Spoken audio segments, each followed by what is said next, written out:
तडीपारीची notice बजावल्यानंतर Georai पायगावचे sarpanch आणि सामाजिक कार्यकर्ते मंगेश साबळे पहिल्यांदाच समोर आलेत। त्यांनी पोलीस प्रशासनावर गंभीर आरोप केलेत। माझा काटा काढण्यासाठी खोटे साक्षीदार आणल्याचा आरोप त्यांनी केलाय। सरपंच मंगेश साबळे नेमकं काय म्हणालेत पाहूया।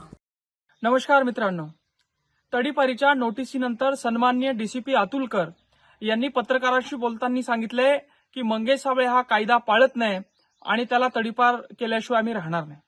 तुम्ही कुठं कायदा पाळताय? तुम्ही कुठला कायदा पाळलाय? IAS IPS लेवलचे वरिष्ठ लेवलचे तुम्ही अधिकारी आणि खोटे साक्षीदार घेऊन तुम्ही गुन्हे दाखल करतायत। एका सामान्य सरपंचाला तुम्ही तडीपार करतायत। मी काय बोललोय? माझ्या केलेल्या आंदोलनाच्या जगजाहीर केलेल्या आंदोलनाच्या पार्श्वभूमीवर तुम्ही मला तडीपार करा, मात्र तुम्ही खोटे आरोप घेऊन खोटे गुन्हे खंडणीचे दाखल करून जर मला तडीपार करणार असेल तर मी देखील छत्रपती शिवाजी महाराजांचा मावळा हे विसरून चालणार नाही। आज समाजामध्ये कोण कायदा पाळतंय? तुम्ही वरिष्ठ अधिकारी असताना कायदा पाळत नाहीये। राजकीय लोकांची कठपुतली तुम्ही बनलात। अरे राजकीय लोकांचा सोडा, राजकीय लोकांच्या अधिकाऱ्यांचं तुम्ही ऐकतायत, OSD सारख्या अधिकाऱ्यांचं तुम्ही ऐकतायत। हे तुम्हाला शोभणारं नाहीये। तुम्ही IPS लेवलचे अधिकारी आहात आणि तुम्ही कायदा पाळणं हे सर्वोच्च तुमच्याकडनं अपेक्षित आहे। मात्र जर का तुम्ही चुकीचे गुन्हे दाखल करणार असाल तर कदापि आम्ही तुमचं ऐकून घेणार नाही। स्वतंत्र भारतात, स्वतंत्र देशात आम्ही राहतो। याच्यासाठी आमच्या पूर्वजांनी, याच्यासाठी आमच्या शहीदांनी रक्त सांडून हा देश स्वतंत्र केलेला नाही। तुमची दादागिरी या ठिकाणी चालणार नाही। हा मंगेश साबळे जर का चुकत असेल तर त्याला शिक्षा द्या, मात्र चुकीचे गुन्हे जर का दाखल करत असेल तर आम्ही शांत बसणार नाही। काय चुकलं होतं माझं? कलेक्टर साहेबांना खाली या म्हणून बोललो मी। माझ्या वेदना तुम्हाला दिसल्या नाही, मात्र ओरडलेलं तुम्हाला माझं दिसलं।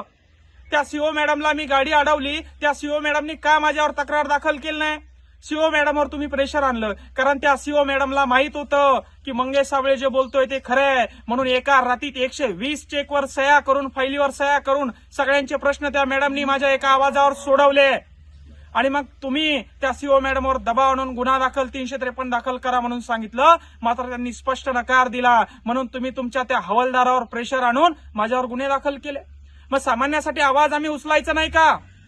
सामान्यासाठी मुळीच आम्ही आवाज उचलायचा नाही? शिक्षणासाठी, आरोग्यासाठी, आमच्या लेकरांसाठी, आज आरक्षणासाठी या समाज भांडतोय त्याच्यासाठी आवाज उचलणं गुन्हा आहे?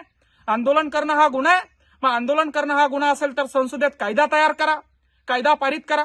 सन्माननीय सुप्रीम कोर्टाने सांगितलंय की आंदोलन करणं हा गुन्हा नसून आंदोलन करणं हा नागरिकांचा अधिकार आहे आणि अधिकाराखालीच मी आंदोलन केलेत। आणि माझ्या आंदोलनाने कुठं दहशत निर्माण झाली आहे? कुठं मी कोणाला खंडणी मागितली आहे? एकतरी ठेकेदार, एकतरी अधिकार समोर आणून सांगा मी खंडणी मागितली आहे म्हणून।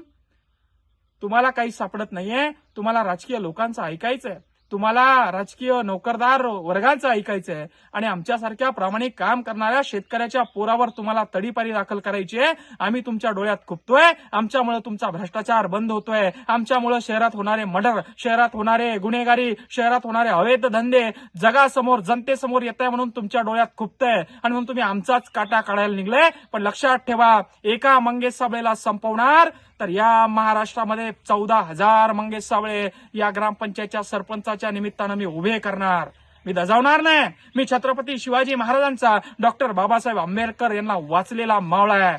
कायदा मी जाणतो, कायद्याचा आदर करणारा मी माणूस आहे। कधी कायदा मानत नाही म्हणले तर मला जामीन झाल्यानंतर ज्या अटीवर जामीन दिले, दर रविवारी मी तुमच्या पोलीस स्टेशनला हजेरी लावत नाही का? दर रविवारी येतो तुमच्या पोलीस स्टेशनला हजेरी लावतो, याला कायदा पाळणं नाही म्हणता तर काय म्हणता? दर रविवारी तुम्ही मला बोलवता, तिथं हजेरी लावण्यासाठी बसून ठेवता, याला कायदा पाळणं नाही तर काय म्हणता? आणि कायदा पाळला नाही मी? कायदा तुम्ही पाळत नाहीये, कायदा तुम्ही हातात घेतलाय आणि तो खाली पडू नये म्हणून आमच्यासारखे तरुण आता जागा होणार आहे। डीसीपी अतुलकर सर यांना माझं सांगणं आहे, तुम्ही सूडबुद्धीनं कितीही कारवाई केली, तुम्ही मला काय काय बोलले, काय काय शिव्या दिल्या ते मी ऐकून घेतलं, कारण मी चुकलेलो होतो त्यावेळी मी आंदोलन केलेलं होतं। मात्र आता मी चुकलेलो नाहीये। खोटे साक्षीदार उभे करून तुम्ही जर का माझं मुंडकं मोडण्याचं काम करणार असेल तर माझी मान छाटली तरी सुद्धा मी मागं हटणार नाही। जय जवान, जय किसान।